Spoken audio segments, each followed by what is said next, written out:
Welcome to the Charlie Browne Show. This is a little different right now. I'm on a boat. Who'd have thought a landlubber like myself would be on a boat? But I am here with my friend Jeff Robinson. And Jeff, I'm going to ask you to scoot over just a bit. Charlie Browne could be in the picture with Jeff Robinson. And here we go. Jeff. My hippie hangout. Hippie hangout. Yeah, man. Just play guitar and Sorry about the smoke whatever shoes. you smoke. It's all good, man. Oh, Sorry about the shoes. It's a boat, and you're going on a trip, right? yeah. So, what the Charlie Browne Show is really about is people telling stories. Okay. We met, let's give you a little background history. Jeff is an artist, artiste, and a wonderful artist. He's got some work over at Ruby's Roadhouse, and now he'll probably have some more in Belize soon, right? Yeah. So tell me a little about yourself first, and then let's go forward and tell me. I want to hear a story that just blows everybody's mind. Well, let me tell you how I got here first. Yeah, let's do that. So Matthew, I have two awesome boys, and my youngest son is getting ready to go to college, and he says, Dad, you're going to experience a thing called empty nest. And what are you going to do with your time? I'm like, I don't know. And he's like, oh, in other words, you're going to get high and watch boob tube all day. That's exactly what I want to do. Yeah, are you kidding me? And he's like, by the way, Right. would you like a glass of port? No, I'm good. Okay. Thank you, though. So he says, I go, I don't know. He goes, oh, you're going to get high and watch boob tube. And I'm like, that's exactly what I want to do. He's like, I'm not going to lie. No way. I'm like, what do you mean? I mean, my mom and dad would, say no and shit like that. But now I got to deal with my own kid doing that. So he goes, Dad, you're in perfect health right now. You can go anywhere in the world and do anything you want to do. You're going to sit at home and waste that time. You got the whole world to do, bro. How old were you? What time frame is this? Well, he was 17 at the time. He's 20 now. So, 3 years 3 years ago. Okay. Yeah. Okay. So he goes, you can go anywhere in the world, do anything you want to do. Heck, if you're going to sit at home and get old, you don't know if a car's going to come by next week, knock out both legs. Right. Get busy Nobody living. knows. Get started dying. Exactly. So he goes, we'd go anywhere in the world, where would you go? I'm like, I don't know. He goes, you don't know because you had to take care of your mom. After her, then you had to take care of, his mom, my wife. Right. And then after her, then you had to take care of my boys. Yeah. Right. Responsibility. And they grew up, and he goes, you know what? Work time's over, bro. Right. You can play. You can think for yourself for the first time. Right. So what would you do? And I go, I don't know. And you know what he says? He stands up over me and he goes, you need to go to your room. Like over me. I'm like, oh snap, really? He's like, dude, go think about it. Just dream, I mean, where's your target? You don't even know what you're shooting for. Right. And I'm like, I don't know. So he kicks me out. He sends me to my room. I potted the whole way down the hall. Just before I go into the door, he goes, by the way, after you figure it out, come out and let me know. Make me proud. Right. Make it epic. Right. Like all snap. So I went in there and just daydreamed and, came up with, you know what? I want to live on a catamaran sailboat with a spearfish my dinner every day. I want to specialize in seafood gourmet cooking, watch the sunset, smoke a bowl, just underwater videos. Just, I don't know, just live. I want to, how you go on vacation and you wait to that last day and you're like, oh, I got to go back to the airport tomorrow. That really sucks. And you always think, man, if I just walk away, get lost, I can miss my plane back home, and I can just stay down here. Right. I've been in that situation a few times. Every vacation I'm like, I could stay here. Well, this time I'm planning for it. Really? Yeah, I'm going on vacation and I'm gonna stay down here. So you're going to Belize? Yeah. You sent me the name. I'm planning a trip down there soon, one day, hopefully this year, if not next year, and that's going to be awesome. Yeah, it's great. You come on here. We got our own solar panels, so we got power. You've got everything. I'll get some pictures and show everybody what he's talking about. Got my water maker. Got my own water. Got my own power. Got a spear gun. Got my grill. Plenty of fuel. Just in case. Yeah, and it's a sailboat, so we don't. It's a sailboat. So we don't need fuel. You could. Well, what adventures did you find while you were in Louisiana? Let's just say. Oh well, the day that I got here, I don't know how to sail. I'm from Phoenix, Arizona. What do I know about anything? Right. And I bought the boat. The guy gave me his keys.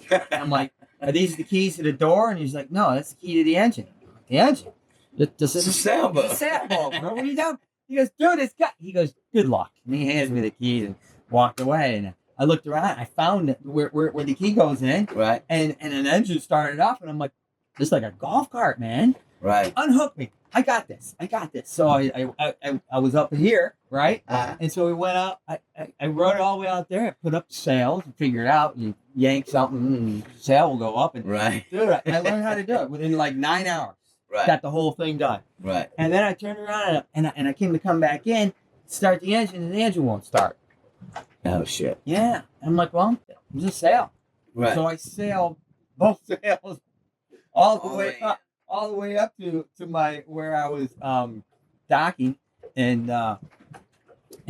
dropped the sail and just coasted right in there and jumped off and pulled the boat in, tied it off.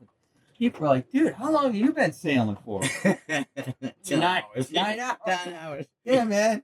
If you count the process of buying it, 2 hours.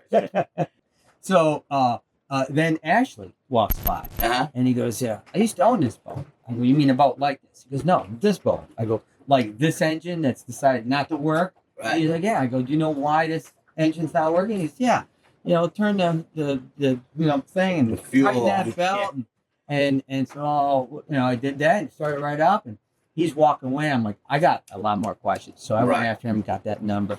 Right. So I went to celebrate, walked up the main road. What's the main road here? Gerard. Gerard. Yeah. Went into the Wild Osprey, which is an art store, and she saw that I draw on all my clothes. Sarah's awesome. Yeah, she's awesome. And she's she goes, did you draw that? I go, yeah. She goes, you have any other stuff? I showed her some stuff. She goes, want me to put it up? I'm like, damn, that was easy. Right. So we put up like 4 pieces the same day the mayor, Clay Madden, comes in and he buys a Hendrix painting of mine. Wow. And I'm like, so that's great. So the next day I went to Ruby's. I'm like, hey, where's the nearest bar? Because I just wanted to celebrate. Oh, water and hole. Yeah. I go in there and there's, it's dark red walls and everybody can write on the walls, but there's no drawings. It's just all writing. And I'm like, hey, can I get a piece of chalk? So they gave me this chalk and I just thought of, a Hendrix. Yeah, you had a field day. Oh, yeah. So I'm It's like an drawing, open canvas. drawing Hendrix and somebody walked up and they're like, dude, what are you drinking?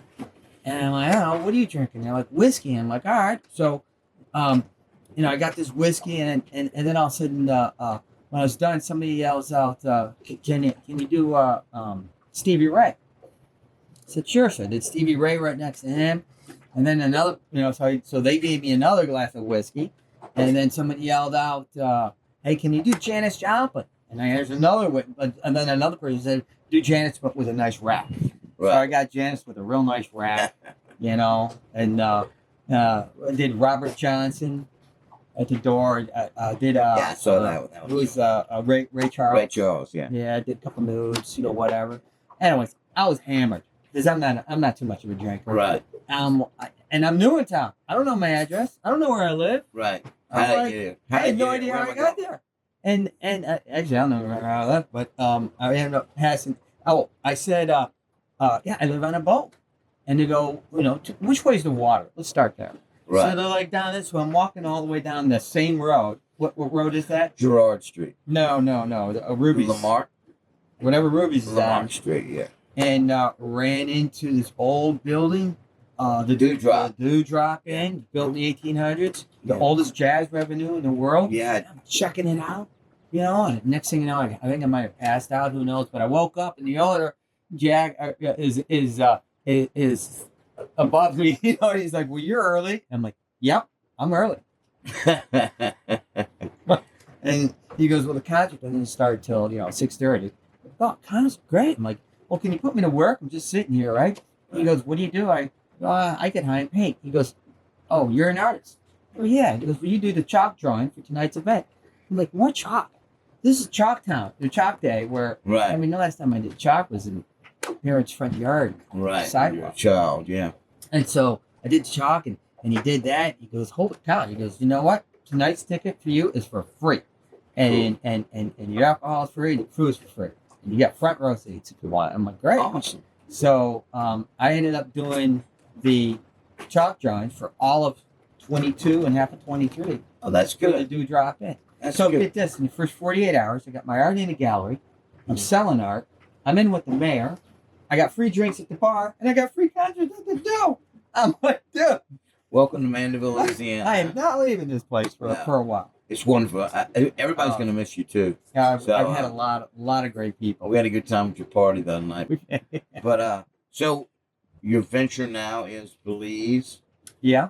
You're going to stay down there for whichever way the wind blows. Yeah. And it Good. could be forever. You know, I'm just gonna cruise around. I'm gonna do all the Caribbean. Okay. And then hit the islands. Huh? Yeah, check out all this stuff. I mean, Belize, when you really think about it, you got crystal clear water. You got the second most beautiful reef in the world. Yeah. You know, besides Australia. Right. You know, later on, maybe I'll get a different boat that I can travel all over the world. Right. And but that's a safe trip. How many days is it going to take to get down there?